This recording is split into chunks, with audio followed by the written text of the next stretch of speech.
अमीर बेटी का सौदा। अमीर बाप की बेटी शिल्पी को मुकेश पसंद होता है, लेकिन दोनों के बीच हैसियत की दीवार खड़ी होती है। और फिर कहीं नौकरी कर लो ना, क्या हमेशा ये लोहे की सलाखों के पीछे भागते रहते हो? कितनी मेहनत करते हो। शिल्पी, नौकरी से कुछ नहीं होगा। तुम लोगों की हैसियत तक पहुंचना है तो अपना ही बिजनेस करना पड़ेगा, वरना तुम्हारे पापा किसी और से तुम्हारी शादी करवा देंगे। अच्छा, ऐसे किससे करवा देंगी? मैं तो तुमसे ही शादी करूंगी। बोल दिया तो बोल दिया, बस। मुकेश उस बेचारी को समझाता भी तो क्या। दुनिया के रीति रिवाजों से काफी दूर थी शिल्पी। भले ही बड़े बाप की बेटी, लेकिन सादगी इतनी कि क्या कहना। बेटा शिल्पी, कल तुमको देखने लड़के वाले आने वाले हैं, तैयार रहना। मैंने तुम्हारी माँ को समझा दिया है। घर के सारे नौकर चाकर को वो समझा देगी कि स्वागत कैसे करना है। कैसी बात कर रहे हैं पापा? मैं तो मुकेश से प्यार करती हूँ, उसी से शादी करूंगी। मैंने आपको बताया था ना। मुकेश किसका बेटा है? वो स्टील किंग सिंघानिया का, या वो जो बड़े ज्वेलरी वाले हैं मेहता, उनका? नहीं नहीं पापा, अ, वो अपना ही काम करता है, लेकिन एस्टेब्लिश नहीं है अभी। पापा, वो आपके पास कब आएगा? जब कुछ बन जाएगा। आप प्लीज थोड़ा सा वक्त दे दीजिए। पिता को शिल्पी की बात पर गुस्सा आ जाता है। वो उससे कुछ नहीं कहते और शिल्पी की माँ के पास जाते हैं। ये संस्कार देकर बड़ा किया तुमने शिल्पी को, और कैसे मैं किसी भिखारी के साथ उसकी शादी कर दूं? कौन है ये मुकेश? मैं जानती हूँ, बड़ा ही होनहार लड़का है। शिल्पी से बहुत प्यार करता है और शादी करना चाहता है। अरे ऐसे कैसे मैं किसी से भी अपनी बेटी की शादी कर दूं? कोई भी उठकर आए और कहे कि मैं शादी करना चाहता हूं तो मैं शादी कर दूं? कान खोल कर सुन लो, कल उसे अच्छे से तैयार कर देना, क्योंकि जो लड़का मैंने देखा है शिल्पी के लिए, वो करोड़पति घर का बेटा है, समझी? लाख मना करने पर भी शिल्पी को उस लड़के से मिलवाया जाता है जो उसके पिता ने उसके लिए देखा था। देखिए, मैं किसी और से प्यार करती हूँ और उसी से शादी करूंगी। ये तो बहुत अच्छी बात है कि तुम किसी और से प्यार करती हो, क्योंकि मैं भी किसी और से प्यार करता हूँ। लेकिन शादी तो हम दोनों को ही करनी होगी। जानती हो ना, ये बिजनेस और ये सारा कुछ। शिल्पी को समझ में नहीं आता कि वो क्या कह रहा है, लेकिन वो समझ जाती है कि वो लड़का भी किसी और से प्यार करता है। पिताजी, वो भी कह रहा था कि वो किसी और से प्यार करता है।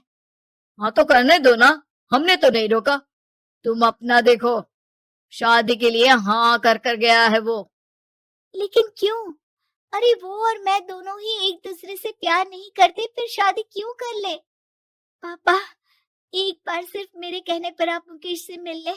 पिता शिल्पी के कहने पर फॉर्मेलिटी के लिए ही सही, लेकिन मुकेश को घर बुला लेते हैं। देखो, ज्यादा वक्त नहीं दे पाऊंगा। ये बताओ कि शादी के बाद कहाँ रखोगे उसे? 2 कमरे के मकान में? नहीं सर, मैंने 2 साल के बाद का सारा प्लान कर लिया है। मैंने आयरन इंडस्ट्री खड़ी करने के लिए पूरा ब्लूप्रिंट तैयार किया है। मेरी खुद की जगह है दादाजी की। बस थोड़ा फंड का अरेंजमेंट हो जाता तो काम शुरू कर देता। अच्छा, मतलब तुम यहाँ फंड रेज करने आए हो? मुकेश समझ जाता है कि उसके पिता शिल्पी की शादी उससे कराने के मूड में नहीं है। फंड आप कभी दे भी नहीं पाएंगे मुझे। मुझे तो सिर्फ शिल्पी चाहिए। मैं उसके बिना नहीं रह सकता सर। मैं उसे बहुत खुश रखूंगा। वो तो हर पति का धर्म होता है। वो तो मैं किसी से भी उसकी शादी करा दूं, वो उसे खुशी रखेगा। लेकिन देखो, मैं ज्यादा बात को घुमाना नहीं चाहता। वो बड़े घर की लड़की है, उसे काम काज की आदत नहीं। अभी वो समझ नहीं रही, लेकिन तुम तो समझो। मैं किसी भी हालत में शिल्पी की शादी तुमसे नहीं करवा सकता। मुकेश पिता से लाख मन्नतें करता है, लेकिन वो नहीं मानते। शिल्पी की शादी उस अमीर लड़के से हो जाती है। शादी के बाद क्या हम लोग मेरी माँ के घर चले? मुझे उन लोगों की बहुत याद आ रही है। हाँ हाँ, जाओ जाओ। वैसे भी आज मैं अपनी गर्लफ्रेंड के साथ मसूरी जा रहा हूँ, तुम जा सकती हो। कैसी बात कर रहे हैं? अब हम लोगों की शादी हो गई है, आप कैसे किसी और लड़की के साथ जा सकते हैं? अरे मैंने तो तुम्हें शादी के पहले ही बता दिया था कि मेरी कुछ गर्लफ्रेंड्स है। अब प्लीज ये टिपिकल बीवी वाला रोना धोना शुरू मत कर देना। शिल्पी पिता के घर जाती है और माता पिता को सारी बात बता देती है। इतना गंदा इंसान निकलेगा? मैंने तो सोचा ही नहीं था। अरे क्यों कराई मेरी फूल जैसी बेटी की शादी ऐसे घर में। और तो क्या हो गया, शुरू शुरू में हर घर में ऐसा होता है, धीरे धीरे ठीक हो जाएगा। और वैसे भी उन लोगों के साथ हम लोगों की एक बड़ी डील फाइनल हुई है, समझी। उन लोगों से रिश्ता बनाकर रखो, तभी पैसों की बारिश होगी। पापा, अब समझ में आया कि आपने मेरे साथ ऐसा क्यों किया। मुकेश आपके सामने गिड़गिड़ा कर गया कि वो मुझे बहुत खुश रखेगा, लेकिन आपने मेरी शादी एक ऐसे लड़के से करा दी जो किसी और लड़की से प्यार करता है और शादी सिर्फ समझौते के लिए कर रहा है। पापा, मैं जा रही हूँ, लेकिन इस घर में कभी पैर भी नहीं रखूंगी। आपने मुझे सामान की तरह इस्तेमाल किया। माँ शिल्पी को बहुत रोकती है, लेकिन वो एक नहीं सुनती। कुछ समय बाद, शिल्पी, मुझे नहीं लग रहा कि अब हम दोनों के बीच ये शादी और रह पाएगी। मैं किसी और से शादी करना चाहता हूँ। वैसे तुम परेशान मत हो ना, तुम्हारे पापा के साथ हम लोगों की डील जो चल रही है ना, वो नहीं रुकेगी, क्योंकि तुम बहुत अच्छी लड़की हो। ठीक है, मैं जा रही हूँ, तलाक के पेपर में साइन करके। लेकिन एक शर्त है, मैं कहाँ गई ये बात मेरे पिता तक नहीं पहुँचनी चाहिए। शिल्पी घर छोड़कर चली जाती है। वो एक नौकरी करती है और अपना जीवन खुद संभालती है। लेकिन एक दिन, शिल्पी जी, आपसे मालिक मिलना चाहते हैं। मुझसे क्यों? शिल्पी मालिक के कमरे में जाती है, जहाँ सामने मुकेश होता है। अरे आपको देखकर बहुत खुशी हुई, बहुत बड़े आदमी बन गए। थैंक्स, पर तुम्हें नौकरी करने की क्या जरूरत पड़ गई? मैंने तो सोचा भी नहीं था कि तुम मेरी शिल्पी होगी। तभी वहां शिल्पी के पिता आ जाते हैं। शिल्पी, तुम्हारे बारे में माँ से पता चला। घर चलो बेटा, मुझे माफ कर दो। मुकेश, मैं यहाँ अपनी कंपनी के काम के लिए आया हूँ। तुम्हारी कंपनी की डील अगर हमें नहीं मिली तो हम बर्बाद हो जाएंगे। वैसे अब तुम चाहो तो शिल्पी की शादी मैं तुमसे कराने को तैयार हूँ। बस करिए पापा, ये क्या सौदा लगा रखा है आपने। जिस कंपनी से आपकी डील हो, अपनी बेटी की शादी उसी के घर करा देते हैं। शिल्पी मुकेश से माफी मांगती है और वहां से जाने लगती है कि मुकेश उसे रोक लेता है। रुको शिल्पी, ये सब कुछ तुम्हारे लिए है। ये कंपनी, ये नाम सिर्फ तुमसे शादी करने के लिए ही खड़ा किया था। मैं आज भी तुमसे बहुत प्यार करता हूँ। बहू प्रिया को आदत थी हर काम में शॉर्टकट ढूंढने की, क्योंकि उसे हर काम में आलस आता था। अरे यार, दूध गर्म कर दो ना। अरे पेट में जाके तो दूध ठंडा ही हो जाना है ना, तो ठंडा ही पी लो ना। अरे तुम मेरा सर गर्म मत करो यार। अच्छा है, सर गर्म हो जाए तो सर पे दूध रख लेना, वो भी गर्म हो जाएगा। एक बात बताओ, तुम इतनी आलसी क्यों हो? अरे बोलो ना, इतनी आलसी क्यों हो?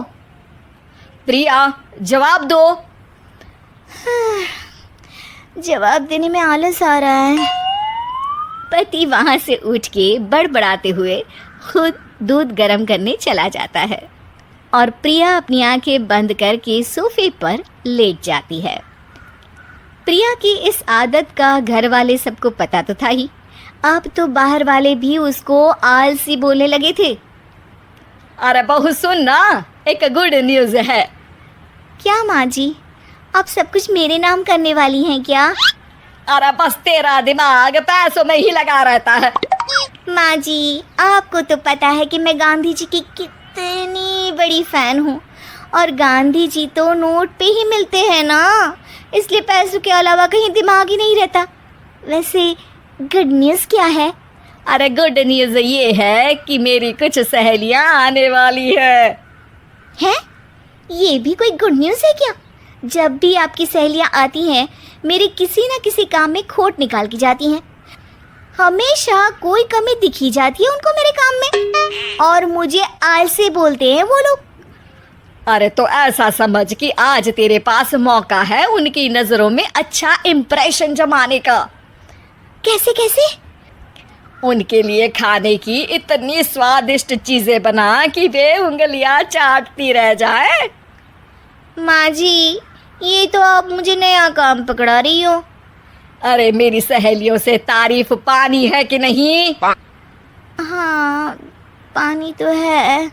तो बस जाओ, बन जाओ बावर्ची, लगाओ तड़का, कल शाम को आएंगी वो। अगले दिन सास सुबह से घर के बाहर अपनी सहेलियों के पास चली जाती है और शाम को सब प्रिया के हाथ का खाना खाने घर आते हैं। आज देखते हैं कि प्रिया बनाती क्या है। हाँ हाँ, पिछली बार हमने बोला कुछ हल्का खाएंगे तो पापड़ फ्राई करके ला दिए थे बस। हाँ, और उसके पहले जब आए थे और बोला था कि भारी खाना खाना है तो तरबूज काट कर ले आई थी। बोल रही थी तरबूज भारी होता है ना।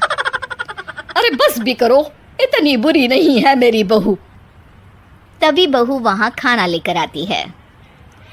पनीर कोफ्ता, भिंडी मसाला, शाही मसाला, दाल, डबल तड़का, लच्छा पराठा, मिस्सी रोटी। अरे बस बस बहू, इतना सारा खाना। अरे अभी तो और भी है, फ्राइड राइस भी है अभी तो आपके लिए। और हाँ, अरे सूप लाना तो भूल ही गई मैं। अरे लगता है पिछली बार की कमी आज पूरी कर ही देगी बहू। हाँ हाँ, आप खाइए तो। हाँ, खाएंगे तो सही, इतना खाना बना तो दिया है, अब देखना भी तो पड़ेगा ना कि बना कैसा है। हाँ हाँ, लगा ले भोग खुद को। खाना चखते ही तीनों सहेलियां प्रिया की वाहवाही करने लगती है। अरे शानदार, जबरदस्त, जिंदाबाद, मजे आ गए प्रिया। प्रिया की सास भी कमाल है, बहू को क्या जायकेदार खाना बनाना सिखाया है। अरे मान गए भाई, इतना अच्छा खाना तो हम में से किसी की बहू नहीं बनाती, और हम भी नहीं बनाते, झूठ क्यों बोले। अरे बस करो, खाने पे ध्यान दो, बोलती ही रहोगी तो खाओगी कब। ये लो, थोड़ा पनीर और ले लो।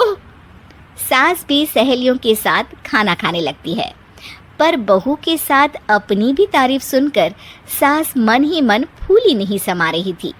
प्रिया ने बड़ी खुशी से सबको खाना परोसा और सब ने झट से खाना खत्म भी कर दिया। राधे राधे, मजा आ गया। और थक गई खाना खाते खाते, अब बस बिस्तर लग जाए मेरा। अब तो जब भी मेरे घर मेहमान आएंगे प्रिया को ले जाया करूंगी खाना बनाने के लिए, मेहमान भी खुश हो जाएंगे। सास खुश है कि प्रिया की इमेज अपनी सहेलियों के सामने काफ़ी सुधर गई है। प्रिया खाने के बर्तन समेटती है, इतने में तीनों सहेलियां हाथ धोने किचन में चली जाती है। तभी एक सहेली देखती है कि किचन स्टैंड पर कागज़ पड़ा हुआ है। वो सोचती है कि कागज़ को डस्टबिन में डाल दे। जैसे ही वो उसे उठाती है तो देखती ही रह जाती है। दरअसल वो एक बिल है जिसमें वो सारी चीज़ें लिखी है जो उन्होंने अभी अभी खाई है। वो चुपचाप बिल उठाकर बाहर आ जाती है और उसके पीछे बाकी दो सहेलियां भी आती हैं। प्रिया, खाना अच्छा बनाया था, सच कहूँ तो बहुत अच्छा बनाया था। थैंक यू, बहुत अच्छा लगा सुन के। हाँ, पर जिसने बनाया वो इतनी तारीफ सुनता तो उसे और भी अच्छा लगता। क्या मतलब? ये बिल देखो, तुम्हारी बहू ने ऑनलाइन ऑर्डर किया था खाना। अरे तारीख तो आज की ही है ना? हाँ हाँ, आज की ही है। प्रिया, ये सब सही है क्या? प्रिया अपना सर झुका लेती है। सास सब समझ जाती है कि बहू की चोरी पकड़ी गई है। इतना भी आलस अच्छा नहीं प्रिया। अरे बता ही देती कि बाहर का खाना है, मैं बाहर का खाना खाती नहीं हूँ। तीनों सहेलियां वहां से जा रही होती है कि तभी उनमें से एक मुड़कर कहती है, अब ये तो बताओ कि खाने की रेटिंग बहू को दे या डिलीवर करने वाले को। प्रिया समझ जाती है कि शॉर्टकट लेने की वजह से उसके साथ सास को भी ये बेइज्जती झेलनी पड़ी और वो कसम खाती है कि अब से शॉर्टकट से नहीं, मेहनत से काम करेगी।